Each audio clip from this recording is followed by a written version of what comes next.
உங்களுடன் ஸ்டாலின் முகாம் என்று தொடக்கம். மக்களின் குறைகளை தீர்க்க உங்களுடன் ஸ்டாலின் முகாம்கள் தமிழ்நாடு முழுவதும் 10,000 இடங்களில் நடத்தப்படும் என முதல்வர் ஸ்டாலின் அண்மையில் தெரிவித்திருந்தார். இந்த திட்டத்தை முதல்வர் என்று ஜூலை 15 கடலூர் மாவட்டம் சிதம்பரத்தில் தொடங்கி வைக்க உள்ளார். இந்த முகாம்களில் பெறப்படும் மனுக்கள் மீது 45 நாட்களுக்கு தீர்வு காணப்படும் என தெரிவிக்கப்பட்டுள்ளது.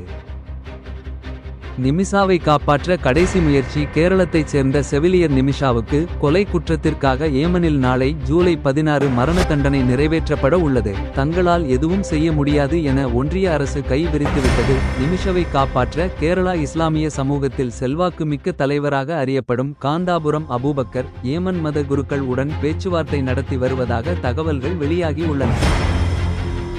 கூலி படத்தை பாராட்டிய ரஜினி.